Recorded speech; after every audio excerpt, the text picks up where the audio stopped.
السلام علیکم دوستو، کیسے ہیں آپ؟ امید ہے آپ لوگ سب خیریت سے ہوں گے۔ میں آپ کے لیے لے کے آئی ہوں ایک بہت ہی خوبصورت ویڈیو طارق مسعود صاحب کی۔ چلیں چلتے ہیں اس ویڈیو کی طرف۔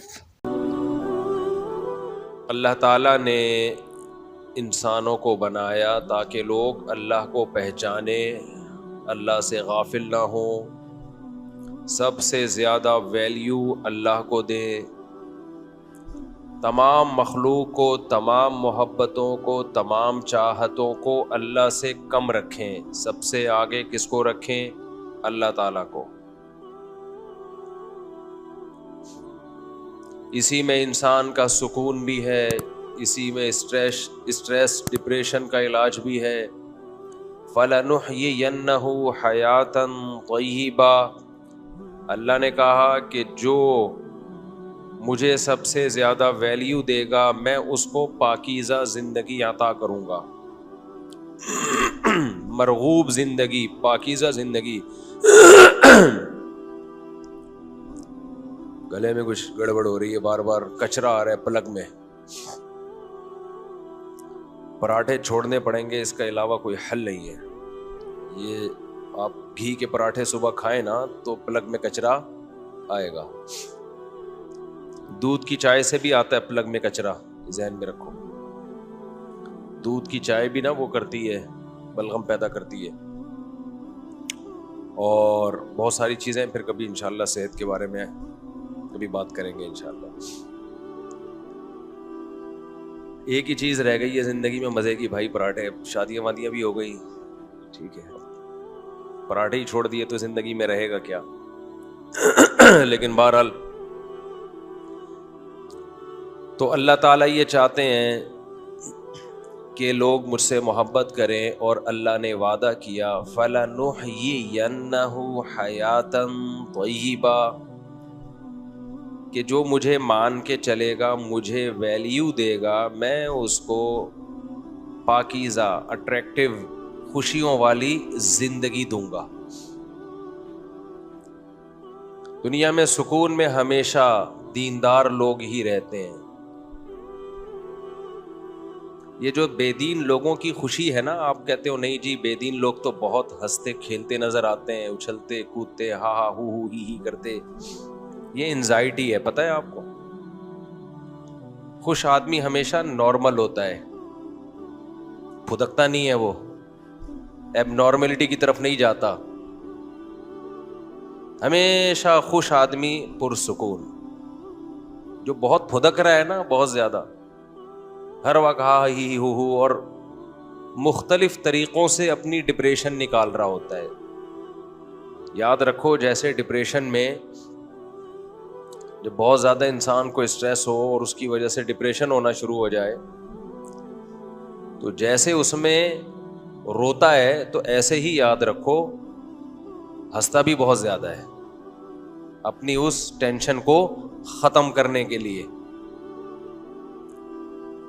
خوشیوں بھری زندگی اللہ صرف ان لوگوں کو دیتا ہے جن کے دل میں اللہ ہے۔ تو حضرت حکیم اختر صاحب رحمہ اللہ تعالی بڑی پیاری مثال دیا کرتے تھے، چونکہ یہ ان کی مثال ہے اس لیے ان کے نام سے بیان کر رہا ہوں میں۔ فرماتے تھے کہ دیکھو، انسان اللہ کو ناراض کر کے خوش ہونے کے اسباب اختیار کرتا ہے۔ ناراض کس کو کرتا ہے؟ اللہ کو۔ زنا کے ذریعے، شراب کے ذریعے، دولت کی لوٹ کھسوٹ، حلال حرام کی پرواہ کیے بغیر دولت، اگر حلال طریقے سے آ بھی گئی تو اترانا شروع کر دیتا ہے خوش ہونے کے لیے، اس کو دکھاتا ہے دنیا کے سامنے تاکہ غریب لوگ ڈپریشن میں جائیں۔ ہر برائی پہ آج کل اچھائی کا لیبل لوگوں نے لگا دیا ہے کہ ہم دی ترغیب دینے کے لیے کرتے ہیں، موٹیویٹ کرنے کے لیے کرتے ہیں۔ آپ موٹیویٹ کرنے کے لیے نہیں کر رہے، آپ شو مارنے کے لیے کر رہے ہو۔ موٹیویشن کا یہ کوئی طریقہ نہیں، موٹیویشن میں تو صبر کی تلقین کی جاتی ہے۔ تو اب کیا مسئلہ ہے میرے بھائی؟ جب اللہ تعالیٰ کو ناراض کر کے انسان خوشیاں حاصل کرتا ہے، دیکھو خوشی کا محل کیا ہے؟ دل ہے نا۔ خوشی کہاں محسوس ہوتی ہے؟ بولتے کیوں نہیں؟ ہاتھوں میں، کہ میرے ہاتھ بہت خوش ہیں، ہاتھوں میں ہوتی ہے خوشی؟ گھٹنوں میں خوشی محسوس ہو رہی ہے بہت زیادہ؟ ہوتی تو دماغ میں ہے۔ لیکن اس دماغ کا سب سے پہلا اثر کہاں پڑتا ہے؟ دل پہ. جب بھی آپ غمزدہ ہوگے یا خوش ہوگے, دل کی دھڑکن آپ کی چینج ہو جائے گی, خوشی میں الگ ٹائپ کی اور غم میں الگ. اس لیے لغت میں بھی, قرآن میں بھی, حدیث میں بھی خوشی اور غمی کا محل دل کو بتایا گیا, کیونکہ پہلا اثر کس پہ پڑتا ہے؟ دل پہ. اس کی مثال ایسے ہے, ہم سوتے ہیں تو دماغ سوتا ہے, لیکن ہم کیا کہتے ہیں؟ آنکھیں سو رہی ہیں, کیونکہ دماغ جب سوتا ہے تو سب سے پہلے اثر کس پر آتا ہے؟ آنکھوں پہ آتا ہے. آنکھوں, لہذا لغت جو ہے نا, اہل لغت وہ آنکھوں کی طرف نسبت کرتے ہیں. آنکھ دیکھ کے پتا چلتا ہے کہ سو رہا ہے کہ جاگ رہا ہے, حالانکہ سوتا تو دماغ ہے. دماغ کون دیکھ رہا ہے بھائی؟ نظر کیا آ رہی ہیں؟ آنکھیں. جیسے ہی دماغ سوئے گا سب سے پہلے آنکھیں کیا ہوں گی؟ بند. سب سے پہلا اثر آنکھوں پہ پڑتا ہے. کبھی نہیں آپ نے دیکھا ہوگا بندہ سو رہا ہے اور آنکھیں کھلی ہوئی ہیں اس کی, ڈر جائے آدمی, بھاگ جائے وہاں سے.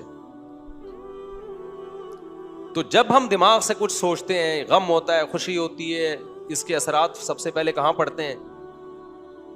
کہتے ہیں نا دل. تبھی دنیا میں محبت میں, نفرت میں مثالیں کس کی دی جاتی ہیں؟ دل کی. تو قرآن بھی چونکہ ایک زبان میں نازل ہوا ہے نا, تو قرآن نے بھی دل ہی کی طرف نسبت کی ہے. تو اب یہ دل جو ہے نا, دل یہ ہے دلوں کا, یہ ہے جسم کا بادشاہ. تو خوشی کا محل, جہاں خوشی محسوس ہوتی ہے, وہ جگہ کیا ہے؟ بولو, دل. آپ خوشی کے اسباب اختیار کرنے کے لیے کبھی زبان کو لذت دیتے ہیں اچھے کھانے کھا کے, وہ بھی جاتی ہے, دل میں خوشی محسوس ہوتی ہے. کبھی ہاتھوں کو لذت, کبھی نظر کو لذت, کبھی کانوں کو لذت, گانے سن رہے ہیں, تھرتھرا رہا ہے. کمال کی بات یہ ہے کہ اللہ نے یہ سارے اعضاء آپ کے اختیار میں دے دیے. آپ اپنے ہاتھ کو جدھر چاہیں گھمائیں, آنکھوں کو جدھر چاہے گھمائیں, زبان سے جو چاہیں بولیں, جو چاہیں کھائیں. لیکن جو جہاں سے ان تمام اعضاء کو اپنی چاہتوں میں استعمال کر کے جو خوشی حاصل ہوتی ہے, محسوس ہوتی ہے, وہ ہوتی کہاں ہے؟ دل میں. وہ آپ کے کنٹرول میں اللہ نے رکھا ہی نہیں ہے. وہ آپ کے کنٹرول میں اللہ نے, بولو, رکھا ہی نہیں ہے. تو حکیم اختر صاحب رحمہ اللہ تعالیٰ فرمایا کرتے تھے کہ اللہ ہے بادشاہ. بادشاہ جب کسی ملک پہ چڑھائی کرتے ہیں تو ان کا ہدف چپڑاسی اور گلی کے جمعدار نہیں ہوتے. بادشاہوں کا ٹارگٹ بادشاہ ہوتے ہیں. سمجھ میں نہیں آ رہی بات؟ میرا خیال ہے بادشاہوں کا ہدف کیا ہوتا ہے؟ بادشاہ ہوتے ہیں. وہ دائیں بائیں جانے کی کوشش, کبھی بادشاہ نے دیکھا کہ بادشاہ نے کسی ملک پہ چڑھائی کی ہو اور اپنے فوجیوں سے کہا ہو کہ بادشاہ اور وزیر کے علاوہ جتنے جو گلی محلے میں جمعدار گھوم رہے ہیں سب کو گرفتار کر کے لے آؤ؟ وزیر بولیں گے بادشاہ سلامت, کیا ہو گیا؟ وہ ان کا کیا لینا دینا ہے یار؟ گرفتار اگر کرنا ہے تو آپ ہمارے ذمہ کام لگائیں, ان کے آرمی کے چیف کو گرفتار کریں ہم, آپ ان کے جو کمانڈر ہے اس کو گرفتار کریں, گورنر کو گرفتار کریں, اور آپ تو ہمیں آرڈر کریں کہ ہم بادشاہ کو گرفتار کر کے لائیں. آپ آرڈر تو کریں. بادشاہوں کی سوچ نیچی ہوتی ہے یا اونچی ہوتی ہے؟ تبھی اسلامی سلطنت میں جتنے بادشاہ گزرے سب کی 4 بیویاں. استغفر اللہ, پھر ٹاپک دوبارہ آ گیا. یہ دفعہ کوشش کرتا ہوں. اس سے پتہ چلتا ہے کہ جن کی 4 بیویاں ہوتی ہیں ان کی سوچ کیسی ہوتی ہے؟ بادشاہوں والی ہوتی ہے. چاہے خود بادشاہ نہ بھی ہوں, گھر میں غلام ہو جائے, استغفر اللہ, پھر دوبارہ سچ نکل رہا ہے, یعنی چاہے وہ بادشاہ نہ بھی ہوں, گھر میں بھی اچھی زندگی گزار رہے ہوں, لیکن بادشاہ نہ بھی ہوں, لیکن سوچ کیا ہے ان کی؟ اب دیکھو چپ ہو گئے نا. سوچ کیا ہے؟ بادشاہوں. اس لیے شوق 4 کا رکھو. 4 کا شوق رکھنا اس کی علامت ہوگی, اس کی علامت ہوگا کہ تمہاری سوچ کیا ہے؟ بادشاہوں والی سوچ. سوچ تو اچھی رکھو نا میرے بھائی. تو حضرت حکیم اختر صاحب فرمایا کرتے تھے کہ بادشاہ جب ملک پہ حملہ کرتا ہے تو اس کا ہدف کیا ہوتا ہے؟ بادشاہ ہوتے ہیں. تو آپ سکون کے لیے جتنی کوششیں کر لو, اللہ جو آپ پہ اٹیک کرے گا نا, اللہ جو قبضے میں لے گا, وہ جسم کے بادشاہ دل کو قبضے میں لیتا ہے. اللہ کہتے ہیں تو خوشی اور راحتوں کے اسباب اختیار کر لے, دوں گا نہیں, کیونکہ دل کس کے کنٹرول میں ہے؟ دل میں نے آنکھیں تیرے کنٹرول میں دے دی ہیں, ہاتھ تیرے کنٹرول میں دے دی ہیں, دل میرے کنٹرول میں ہے, یہاں سکون آنے نہیں دوں گا. کچھ بھی کر لے, یہاں نہیں سکون آنے دوں گا میں تجھے, یہ میرے ہاتھ میں. یہاں اسی کے سکون آئے گا جو کس کو خوش کرے گا, اللہ کو. اس کے دل میں سکون کی بالٹیاں اللہ بھر بھر کے ڈال دیتے ہیں. فَلَنُحْيِيَنَّهُ حَيَاةً طَيِّبَةً, یہ اس آیت کا مفہوم ہے کہ ہم بہترین پاکیزہ زندگی دیں گے ان لوگوں کو جو مجھے یاد رکھیں گے, جو میری محبت کو دل میں جگہ دیں گے. تو میرے بھائی اپنی ڈکشنری سے اللہ کے سوا سب کو کیا کر دو, نکال دو. سب باطل ہے. جس سے محبت کرو کس کے لیے, اللہ کے لیے. ہاں اللہ نے جہاں پرمیشن دے دی, جس لذت کو پوری کرنے کی پرمیشن اللہ نے دے دی, تو پھر اللہ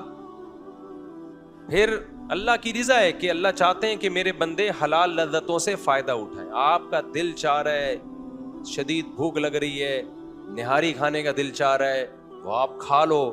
اللہ کی طرف سے پابندی نہیں ہے, بلکہ بلا وجہ ایوائڈ کرو گے, فنٹر بننے کی کوشش کرو گے, تو یہ آپ کی اپنی شریعت ہے. اللہ اس پہ آپ سے خوش نہیں ہوگا. ہاں اعتدال سے کھاؤ, کیونکہ زیادہ کھانا شریعت میں پسندیدہ کام نہیں ہے. تو یہ بات تو طے ہو گئی کہ سکون اگر چاہتے ہو نا, دیکھو یہ جو خواہشات ہیں نا, خواہشات جن کے پیچھے ہم بھاگ رہے ہیں, یہ بھی خواہش, یہ بھی خواہش, یہ بھی خواہش, یہ بھی خواہش, آپ پوری کرو اپنی خواہشات. سب سے بڑی خواہش بنا دو اللہ کی رضا. اسلام رہبانیت نہیں سکھاتا کہ صرف اللہ کا مطلب یہ کہ اب نلی نہاری بھی کھانا چھوڑ دو, اب شادیاں بھی چھوڑ دو, اب بچوں سے محبت کرنا بھی چھوڑ دو, اب کاروبار بھی چھوڑ دو. یہ اللہ رسول کی تعلیمات بولو بھائی نہیں ہے. اللہ رسول کی تعلیمات یہ ہیں کہ سب سے بڑا ہدف کس کو بنانا ہے میرے بھائی, اللہ کی رضا کو. اس کے لیے سب کچھ قربان کیا جا سکتا ہے, اللہ کو کسی پہ قربان نہیں کیا جا سکتا. یہ جذبہ کسی طرح پیدا کر لو میرے بھائی, اللہ کرے میرے اندر بھی پیدا ہو جائے. بس جب یہ جذبہ پیدا ہو گیا تو مزے ہی مزے ہیں, پھر مزوں کی زندگی شروع. من کان یرجو لقاء اللہ فإن اجل اللہ لآت, سورہ عنکبوت کی کیسی بہترین آیت ہے. اللہ کہتے ہیں جو اللہ سے ملاقات کی امید رکھتا ہے, اسے امید ہے کہ مر کے مٹی ہو کے ختم نہیں ہوں گا. دنیا مسافر خانہ ہے, بہت جلد ختم ہونے والی ہے, اور رب سے بہت جلد ملاقات. تو میں ایسے کام کر کے جاؤں کہ رب کو منہ دکھاؤں تو وہ خوش ہو مجھ سے. تو اللہ کہتے ہیں جو اللہ سے ملاقات کی امیدیں لگا کے رکھتا ہے, تو جو اس کو ٹینشنیں آ رہی ہیں ٹینشن نہ لے. فإن اجل اللہ لآت, بہت جلد ملاقات ہونے والی ہے. امید ہے آپ لوگوں کو یہ ویڈیو ضرور پسند آئی ہوگی. بھولیے گا نہیں اس چینل کو سبسکرائب کرنا, اور اس ویڈیو کو لائک کرنا, اور زیادہ سے زیادہ شیئر کرنا, کیونکہ ہو سکتا ہے کہ کسی کے دل کو سکون مل جائے یہ ویڈیو دیکھ کر, سن کر, اور آپ لوگوں کے لیے صدقہ جاریہ بن جائے. جزاک اللہ.